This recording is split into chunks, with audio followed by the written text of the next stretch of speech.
Assalamualaikum warahmatullahi wabarakatuh. Waalaikumsalam warahmatullahi wabarakatuh. Bismillahirrahmanirrahim. Alhamdulillahirabbil alamin wassalatu wassalamu ala asyrafil anbiya'i wal mursalin wa ala alihi washabihi ajmain. Amma ba'd.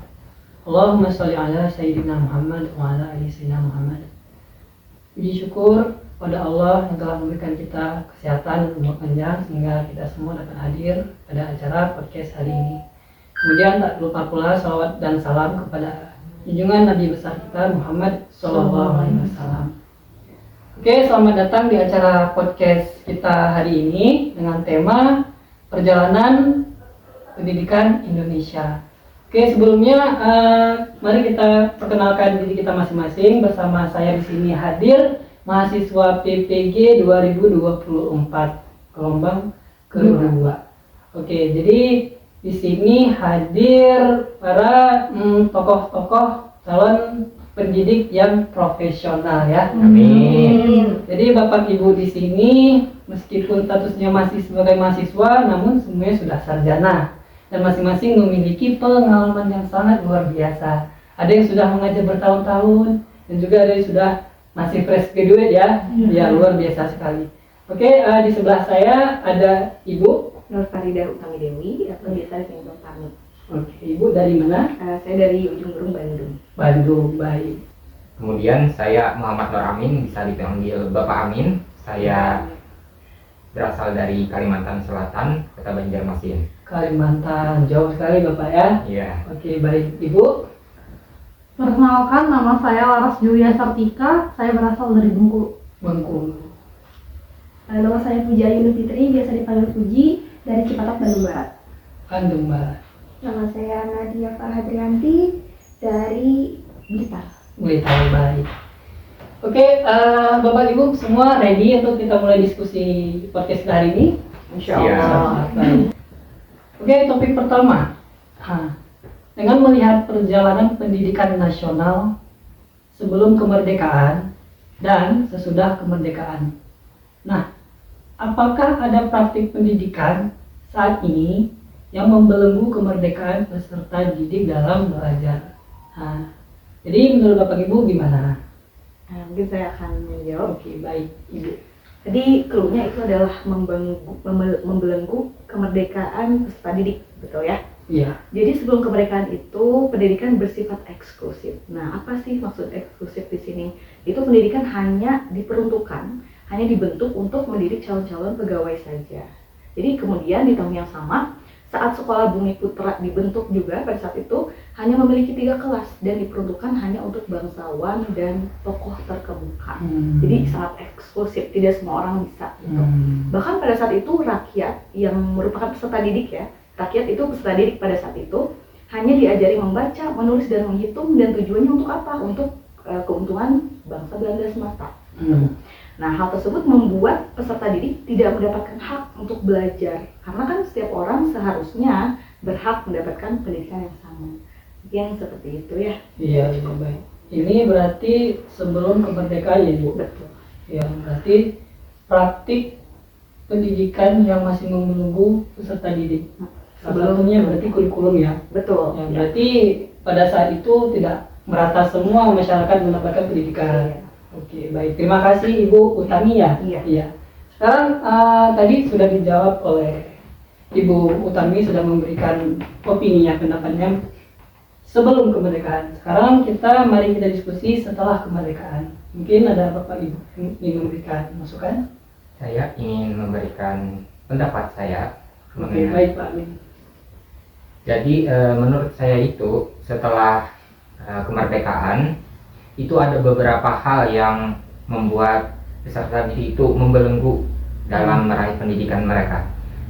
Yang pertama itu sama seperti sebelum kemerdekaan, seperti yang dikatakan Ibu Utami tadi, yaitu kurikulum, yang mana kurikulum sekarang itu sering berubah-ubah. Seperti kita tahu kan, kalau presidennya ganti, maka menterinya juga kemungkinan akan ganti dan kemungkinan akan mengubah kurikulumnya. Nah, dalam perubahan kurikulum itu perlu waktu untuk diterapkan. Di kota-kota besar saja perlu waktu 1 atau 2 tahun untuk diterapkan, apalagi yang di pelosok bisa lebih dari itu. Kemudian yang kedua itu kualitas guru yang masih banyak yang belum profesional. Seperti yang kita ketahui sekarang, banyak sekali guru-guru yang mengajar tidak sesuai dengan mata pelajaran mereka. Seperti teman saya sendiri bahkan lulusan guru bahasa Inggris, namun teman saya itu mengajar penjaskes. Nah, dikarenakan itu karena tidak adanya kuota dari guru bahasa Inggris sendiri dari pemerintahnya, sehingga tidak mencukupinya kuota dari guru. Nah, kemudian juga selanjutnya yang membelenggu selanjutnya yaitu adalah fasilitas sekolah yang tidak merata. Seperti kita tahu di kota-kota itu kan kemungkinan besar sudah merata fasilitasnya, namun berbeda dengan yang di pedalaman, di pelosok. Seperti pengalaman saya sendiri ketika KKN itu salah satu di Kabupaten Kalimantan Selatan itu, saya KKN di desa yang sangat terpencil, di mana itu sekolahnya itu sangat memprihatinkan keadaannya. Bangku-bangkunya banyak yang rusak, bahkan belum disemen gitu, masih pakai kayu gitu. Ya. Kemudian alasan selanjutnya yaitu metode dan model pembelajaran guru yang masih belum memadai. Seperti kita tahu juga, karena masih banyak guru yang terutama yang sudah senior itu lebih mempertahankan pendapat mereka bahwa mengajar itu cukup ceramah saja dan juga cukup mendengarkan dan menulis apa yang disuruh oleh gurunya. Nah, kan kita ini sesuai perkembangan zaman ya, tidak selamanya itu murid itu suka dengan metode pembelajaran seperti itu. Nah, dan yang terakhir itu kesiapan sekolah untuk mengikuti kurikulum. Seperti yang saya katakan sebelumnya, perlu waktu itu untuk sekolah-sekolah untuk mengikuti kurikulum, karena aturannya kan beda-beda setiap kurikulum. Baik, itu saja Bapak. Oke, baik, luar biasa sekali ya ini pendapat dan pengalaman dari Bapak Amin ya. Ya. Jadi kesimpulannya, bahkan setelah kemerdekaan pun masih ada praktik pendidikan yang belum memerdekakan peserta didik ya, Bapak Amin ya. Seperti tadi yang sudah disampaikan Pak Amin, salah satunya kurikulum, pergantian kurikulum, kemudian belum profesionalnya guru, kemudian fasilitas, kemudian juga sarana dan prasarana dari tiap-tiap sekolah, khususnya tiap-tiap sekolah yang pelosok ya Pak Amin, seperti pengalaman KKN Pak Amin. Oke, baik. Baik, topik pertama tadi sudah disampaikan oleh Ibu Utami dan Bapak Amin. Kemudian kita masuk ke topik kedua. Oke, masih semangat Bapak Ibu? Masih. Alhamdulillah. Oke, kita PPG ada salam PPG ya? Ada. Oke. Salam PPG Indonesia. Oh, salam PPG Indonesia ya? Oke, baik. Salam PPG Indonesia. Senyum, salam, sapa, semangat, sukses, surga. Oke, kita lanjut kepada topik kedua. Oke. Menurut pandangan Bapak dan Ibu, apakah ada model-model pendidikan saat ini yang dapat melepaskan belenggu yang belum memerdekakan peserta didik? Ya. Di sini kan saya yang jawab, Pak. Ibu. Yang menurut saya sih ada Pak, salah satu contohnya pendekatan student center learning. Di dalam pendekatan ini ada beberapa metode. Salah duanya yaitu problem based learning dan project based learning. Selain ada pendekatan tersebut, ada juga teori yang bernama teori konstruktivisme. Begitu. Baik. Oke, baik, terima kasih Ibu Laras yang telah memberikan masukan ataupun pendapat mengenai topik kedua ini ya, yaitu ada nggak metode ataupun model pembelajaran yang pada saat ini dapat melepaskan belenggu para siswa untuk belajar merdeka. Nah, ternyata ada ya Ibu ya. Student center learning namanya. Ya, salah satunya pendekatan student center. Nah, tadi juga ada disebutkan teori pembelajaran kontraktivisme. Kemudian metode belajar PBL dan juga dan PJBL. Oke, baik, terima kasih Ibu Laras. Oke, selanjutnya kita lanjut kepada topik ketiga ya Bapak Ibu. Oke, nah topik ketiga. Apa yang Bapak atau Ibu tawarkan sebagai model pendidikan yang dapat melepaskan belenggu dan merdekakan peserta didik? Nah, tadi sudah ditawarkan oleh Ibu Laras. Nah, boleh nggak dijelaskan lebih spesifik lagi mengenai model pembelajaran tadi dan juga teori belajar tadi dan juga metodenya. Oke. Saya izin menjawab. Oke, baik. Nah, jadi ada beberapa model yang dapat ditawarkan dalam pembelajaran yang dapat melepaskan belenggu dan memerdekakan peserta didik, yaitu salah satunya student centered learning. Nah, student centered learning ini merupakan model pembelajaran yang berpusat pada siswa. Nah, melalui model ini siswa mendapatkan kebebasan untuk menggali ilmu pengetahuan sendiri. Kemudian kelebihan dari model ini yaitu siswa dapat lebih aktif berpartisipasi dalam kegiatan belajar, meningkatkan kemampuan berpikir kritis dan juga serta memecahkan masalah juga. Tuh, luar biasa sekali ya, student center learning ya Ibu ya. Baik, kemudian ada yang ingin menambahkan lagi? Oh iya, saya Oke, mau baik. menambahkannya, maaf ya. Jadi tuh ada teori belajar konstruktivisme kan tadi ya. Itu saya jelaskan sedikit bahwa teori ini menganggap pembelajaran bukanlah proses mentransfer ilmu, namun harus dibangun sendiri oleh peserta didik.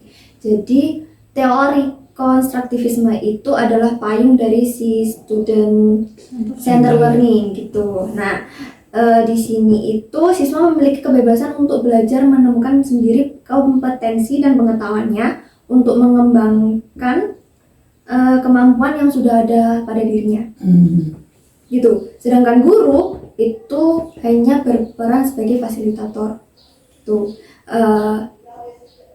Ini sebabnya itu teori belajar ini melahirkan banyak pendekatan, model dan metode pembelajaran yang berbasis student center atau berpusat pada siswa. Nah, contohnya tadi itu yang disebutkan Bu Lara, si PBL dan PJBL.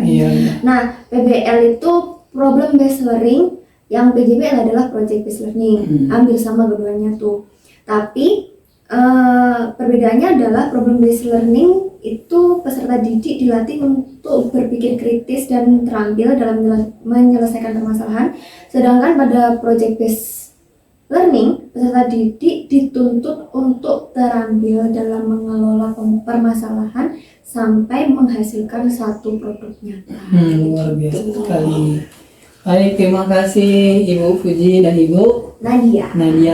Nah, tadi sudah dijelaskan secara detail ya, sangat detail sekali dijelaskan oleh kedua Ibu Fuji dan Ibu Nadia mengenai teori kontraktivisme, kemudian metode PBL dan PJBL, kemudian juga pendekatan student center. Nah, jadi pendekatan student center itu proses pembelajaran dipusatkan kepada peserta didik ya Ibu.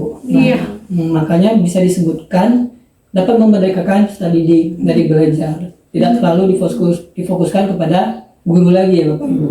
Nah, pertanyaan lagi, apakah metode-metode tersebut sudah diterapkan di sekolah saat ini Bapak Ibu? Sudah, Sudah ya. Dia ada yang namanya kurikulum merdeka ya, yang berpusat kepada siswa itu. Oh iya, luar biasa sekali ya, alhamdulillah ya. Nah, baik, itu saja hasil diskusi pada podcast kita hari ini ya. Ada 3 topik dan semuanya jawabannya alhamdulillah sangat bisa mengembangkan ilmu dan pemahaman kita dan juga membangkitkan motivasi kita untuk terus belajar ya. Nah, jadi perjalanan kurikulum Indonesia itu ada plus minusnya, yaitu kurikulum terus berubah-ubah, dan minusnya itu para peserta didik dan guru harus beradaptasi untuk menyesuaikan proses pembelajaran. Nah, dan nilai plusnya itu alhamdulillah negara kita itu akan terus berusaha untuk memperbaiki keadaan pendidikan kita di Indonesia. Nah, oke, itu saja dari diskusi kita hari ini. Mungkin ada Bapak Ibu yang ingin memberikan kesan ataupun pesan? Udah cukup rasanya segitu aja. Oke, baik. Kita tutup dengan salam TPG Indonesia ya. Oke, salam TPG Indonesia.